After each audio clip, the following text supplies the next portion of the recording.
Hello and welcome to another episode of Scream Theory.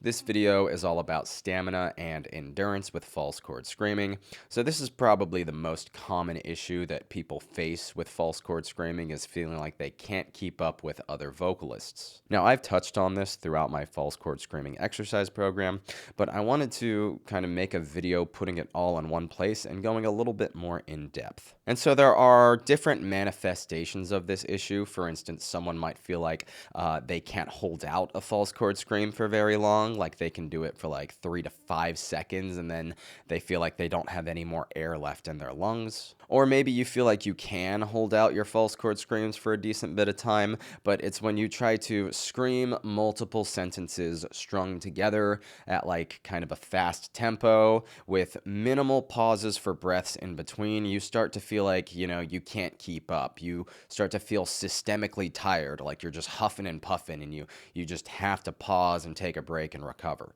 Or maybe you feel like your throat muscles just get really tight and tired after like 30 seconds to a minute of screaming, and that's why you have to stop. You have to pause to kind of let all of the muscles in your throat just reset. Now, I would say that each one of these issues is caused by the same problem. Each one of these issues is kind of like an incorrect solution to solving that problem. And that problem is not having proper coordination between what your breathing muscles are doing, what the muscles in your throat are doing, and what your mouth and lips are doing. So with false chord screaming, you should be able to keep up with most other vocalists. You should feel like you can scream a lot of words really fast. Yes, it feels like an athletic endeavor. You're going to be sweating. You're going to be burning some calories trying to keep up with like deathcore vocalists, but you should still feel like it's doable. And I would say that there are 3 areas to focus on when trying to improve your endurance. First, of course, you have breathing technique, but I think people focus too much on breathing technique and tend to overlook these other 2 areas. So the second area is the coordination of what your larynx and upper throat is doing, how you're kind of positioning your false chords and your arytenoid cartilage in your throat, how you're actually feeling your false chords vibrating, where you feel them vibrating. Essentially, are you putting your false chords in the optimal positioning to allow them to freely vibrate, and are you keeping your throat relaxed in that positioning? And the third area is pronunciation. And of course, this really only matters when you're screaming words, not just trying to hold out a scream for a long time. But when you scream words, there is a way to pronounce your words so that, you can make the words sound more powerful without actually having to put more effort into it. So let's start with proper breathing technique, and I've gone into great detail on this in both my false chord and fry screaming exercise programs, so I'm just gonna quickly summarize it in this video. So first things first, you don't push with your diaphragm. You actually push with your core muscles, your abdominal muscles. The diaphragm only inhales. It's the core muscles that contract to push the air out, and this is important because a lot of people think they have to push from like up here where your diaphragm is located. You should actually be feeling it much lower throughout your entire like belly area all the way down to your pubic area. It should feel like you're doing a plank. Now, when you inhale, you want to make sure that you're filling the bottom half of your lungs by distending your stomach area and not just puffing out your chest, okay? If you put the air up here, then it's going to be harder to get it out. But if you fill the bottom half of your lungs, you're going to make the most use of your air supply. If you're trying to scream a long phrase on one breath or hold out a scream over a period of time, well, when you first start the phrase or the scream, you don't need to contract your core muscles as much. But as you start to run out of air in your lungs, you have to be ramping up the contraction of your core muscles more and more. Because on a full breath, the air wants to escape freely, but as you start running out of air, you have to squeeze harder and harder in order to keep generating the same air pressure. Now, if you're just trying to scream like a single syllable word and you just want that single word to just sound really powerful, that's when you need to use an explosive contraction of your core muscles because you want to get that air moving instantly. Hey, hey, hey, hey, hey, hey. Hey, hey. And so that's really it for proper breathing technique. Inhale deep into your lungs, relax everything up here, and contract your core muscles when you exhale. Now, in some cases, I've worked with people who their issue is they just weren't engaging their core muscles enough. They would use them at the beginning of a sentence or a phrase, but towards the end, they would not really be ramping up that forceful contraction of their abs to keep pushing the air out. If you have to scream a long phrase over the course of 10 seconds and you can't take a break in between, you have to push and push and push, and it should feel like you are making your lungs shrivel up into raisins.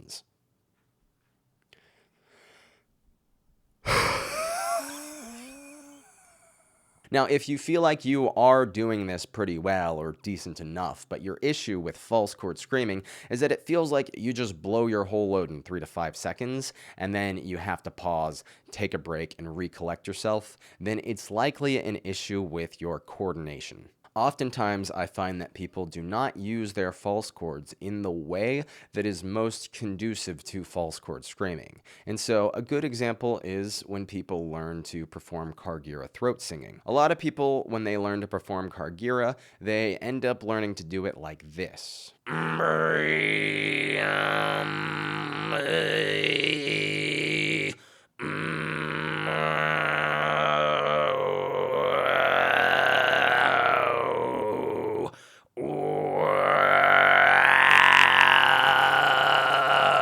And so with that style of Kargira, you're using your true chords a lot. In fact, in the background, your true chords are kind of just doing this. And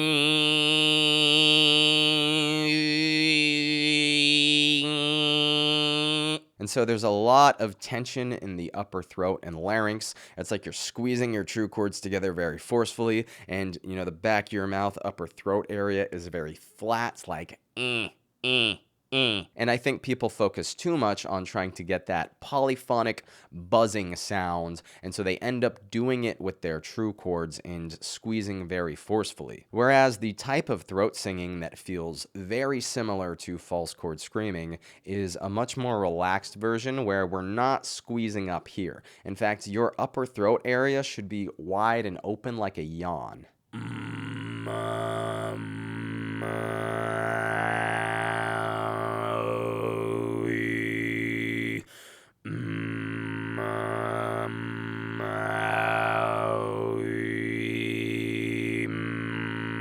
When doing it this way, it should feel like the rumbly resonance sensation is coming from really high up, almost like it's in your mouth. Like when I false chord scream and do Kargira like this, it physically feels as if my false chords are in my mouth, like almost like they're at this angle in my mouth. But if you do it with too much tension and too much true chord engagement, you're probably going to feel it a lot lower in your throat, like So one exercise that I use to help people start to feel it higher up and do it in a more relaxed way is just to close your mouth and exhale through your nose while trying to lightly get your false chords rumbling.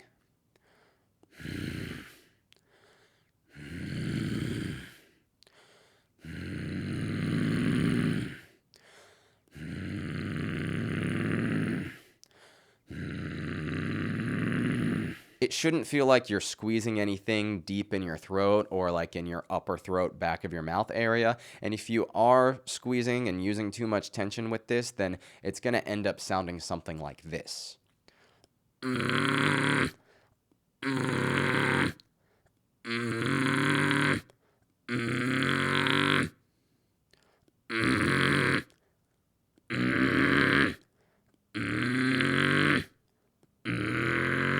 So to help you distinguish between the sensation of using a lot of tension in your voice versus keeping your voice very relaxed, it's really just the difference between going,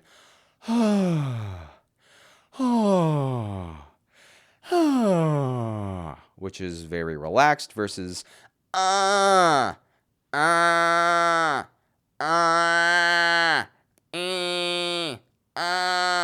ay, oh, ah. And so that's just kind of both ends of the spectrum, understanding what it feels like when you're using maximum tension versus very little tension. And in practice, in reality, with different screaming techniques and different sounds you're trying to produce, the amount of tension, or some people refer to it as compression, of your voice is going to fluctuate. But realistically, it should never be maximum. You should never be doing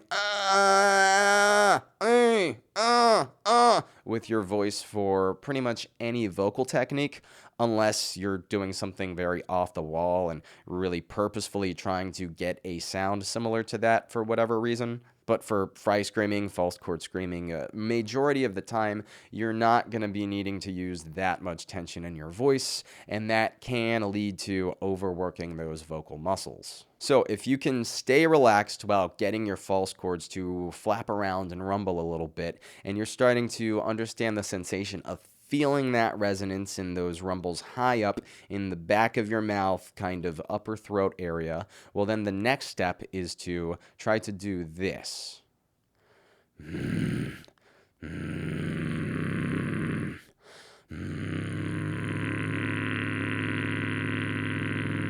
And so just holding it out a little bit, almost doing like relaxed Kargira with your mouth closed. Now, one modification of this exercise that really helps to feel that resonance and rumbliness of your false chords high up, like it's in your mouth, like it's like right there behind your uvula, is to open your mouth, but close your lips. And then same exercise, exhale through your nose.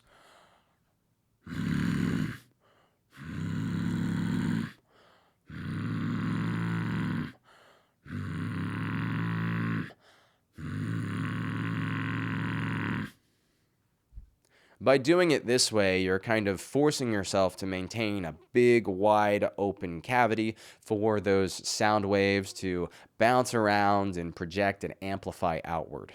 Now, as you get better at doing this and start to feel that resonance high up, you should also start to notice a change in the way that your false chords sound when they vibrate.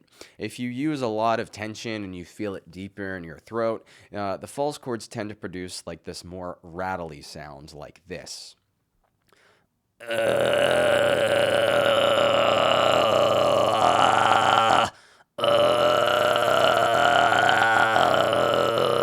But what you're going for is more of a hollow and serrated sound. I use the word serrated because it is the only thing that I feel like accurately describes this quality of sound.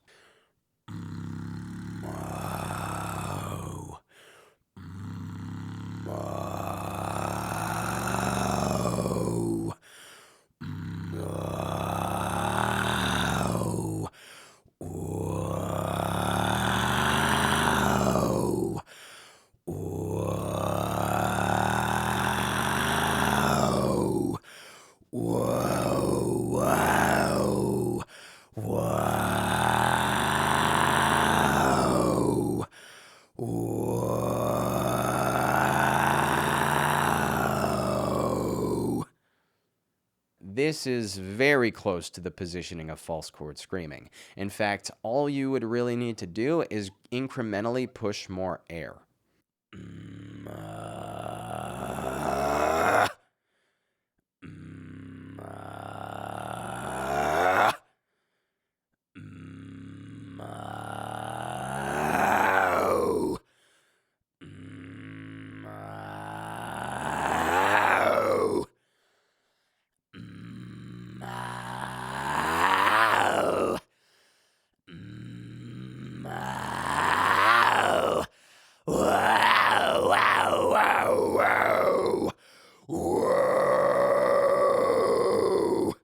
Now, as I push more air to get my false chords vibrating faster with more energy to make it sound more powerful, more like a false chord scream, it does feel like I am increasing the tension in my throat. And I honestly don't know what muscles I'm engaging. It just feels very slight, like I'm doing something to maintain that positioning, to maintain the sensation of my false chords in my mouth. Whereas if I were to stay completely relaxed and push more air, it would just kind of fall apart. It feels like I'm doing something with, contracting my muscles in my throat to hold my false chords in that optimal positioning. When I'm using less air, it feels very relaxed, like, oh. But when I push more air, I do feel more tension in my throat. It doesn't feel like the kind of vocal cord tension. I honestly cannot tell you what this feels like. I guess the best way to describe it would be, well, I'm going to show you the inside of my throat. So here's a warning.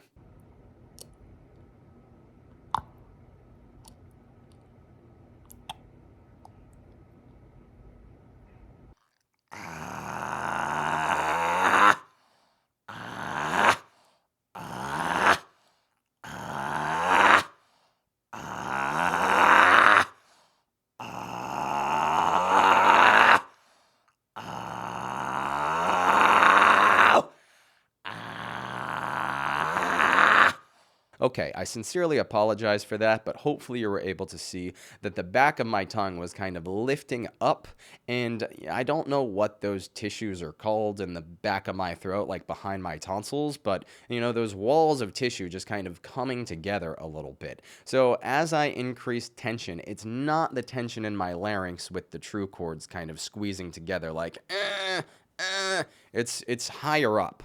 And so as I push more air and try to false chord scream more forcefully, that action is happening. And that's where I feel the tension in my throat, not in the larynx. Everything down here should stay completely relaxed. So if you have figured out how to get your false chords rumbling, but you haven't found that optimal positioning for false chord screaming, well, that's it. And I often find that people who have issues with breath control and also feeling a bit of discomfort or feeling very tense and tight when they try to false chord scream, well, it's because they're doing it in that tighter way. And they also learned to perform Kargira in that, closed off, tighter way. And if you do that and you try to push more air through it, it typically doesn't feel very good.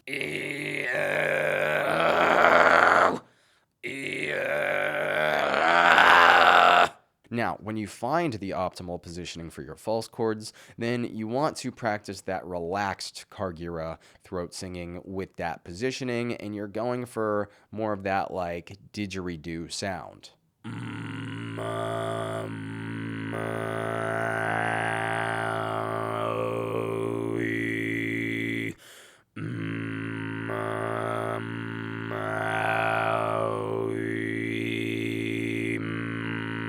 Practice that to really start to feel that positioning and gain control over your false chords, keeping them in that positioning as you kind of move your mouth, open and close your mouth, change the pitch a little bit. From there, you want to try to incrementally increase your air pressure until it starts to sound like a false chord scream.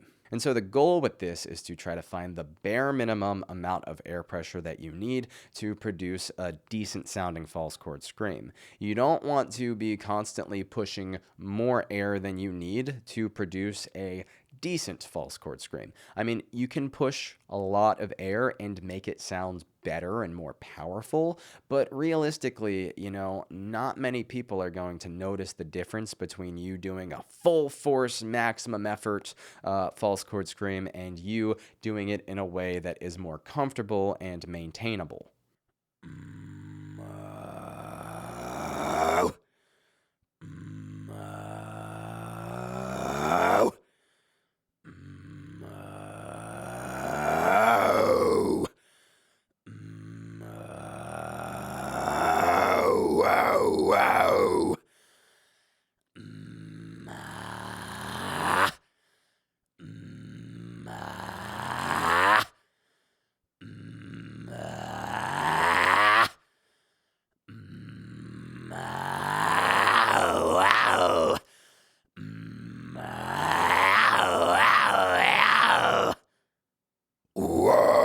is this I say? Your eyes look upon me with disbelief. I will but honor you, Father, by bathing in your blood.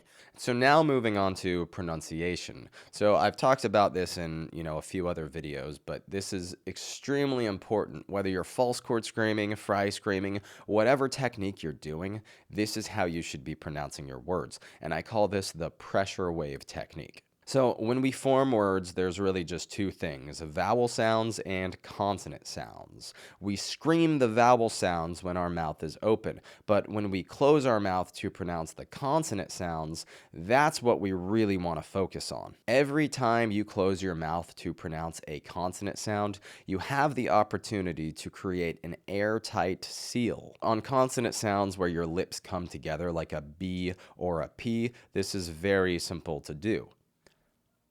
Ba, ba, ba, ba, ba, ba, ba, ba. Now you can do this with almost every consonant sound. You just have to get creative. So for most consonant sounds where you're not touching your lips together, well, you are touching your tongue to either the roof of your mouth or your teeth. And you can really make that articulation very airtight. So for instance, a D where you go da.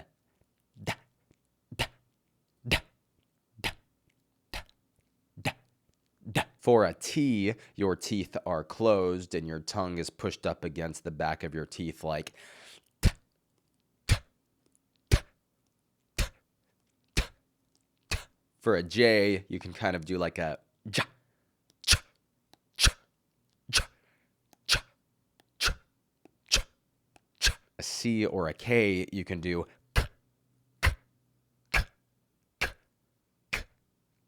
The importance of forming this seal is that it allows the air pressure that you're generating with your scream to build up in your mouth momentarily. And then when you open your mouth very quickly, it breaks the seal and creates this explosive punching effect in your screams. What people incorrectly do to make their words sound more powerful is they push air, and they push that air harder, because instead of allowing the mechanical movements of your mouth forming that seal and kind of building up the air pressure and letting that air pressure explode out, they try to do that with their breathing muscles. They try to increase their air pressure by pushing harder, and you don't need to do that. You just want to generate a constant air pressure while you scream, and the fluctuations in your air pressure is happening at your mouth. And once you get the hang of this pronunciation style, then it'll actually save you a ton of endurance as you try to pronounce long phrases, because you're not feeling like you have to force each word harder to get the effect you want. That punchy powerfulness is coming from your mouth and your jaw kind of moving very quickly and mechanically. And it's kind of the same thing that you'll see some rappers do when they try to rap extremely quickly. Take everything to heart. Take each word I say and tear it apart. Analyze each breath I take. Watch every move I make. Take everything to heart. Take each word I say and tear it apart. Analyze each breath I take. Watch every move I make. Take everything to heart. Take each word I say and tear it apart. Analyze each breath I take. Watch every move I make. The reason that I was created was to alter your perception for my own benefit. I've conditioned the human psyche to welcome their inner pride. The reason that I was created was to alter your perception for my own benefit. I've conditioned the human psyche to welcome their inner pride. Behold the tomb of hellfire, non-believers expunged by cleansing bane, wretching in their graves, they remnants of hypocrisy. Behold the tomb of hellfire, non-believers expunged by cleansing bane, wretching in their graves, they remnants of hypocrisy. I never said I could walk on water. Stuck in my head, wish the path made sense. I never said I could make you better. What did you expect from me? I never said I could walk on water. Stuck in my head, wish the path made sense. I never said I could make you better. What did you expect from me? You're such a waste of life. burn from the inside. When you meet death, they'll be your only friend. You're such a waste of life, burn from the inside. When you wake up in hell, you'll never sleep again. You're such a waste of life, burn from the inside. When you meet death, they'll be your only friend. You're such a waste of life, burn from the inside. When you wake up in hell, you'll never sleep again. And so between all three of those things, making sure that you're properly engaging your core muscles, making sure that you're using your false chords the right way, in a way that is most conducive to false chord screaming, and figuring out just the right amount of air pressure to produce a good enough distortion, and then making sure you're pronouncing your words in the best way possible, then oftentimes you'll find that this improves your stamina significantly. I had this issue for years, and I felt like I couldn't keep up with other false chord vocalists. My throat was either getting really tight, or I would feel like I'm just running out of breath constantly, or I'd feel physically tired, until one day I just reevaluated, what am I doing? I thought I was screaming correctly because I'm producing a good sound, but in reality, if you're not able to do it comfortably, then you're doing it incorrectly. And so that's when I started thinking about it like this, like, what are all the different pieces of this puzzle that I can optimize? And so focus on each one individually and then try to put them together. And I promise it will make a difference. And there are probably other variables, like smaller aspects of how you perform the technique, that can improve your stamina, but I think those three are the biggest ones that will give you the most bang for your buck. So that's it for this video. If you like the way I teach metal vocals, then please give a thumbs up, comment, subscribe to Scream Theory, and I'll see you all in the next one.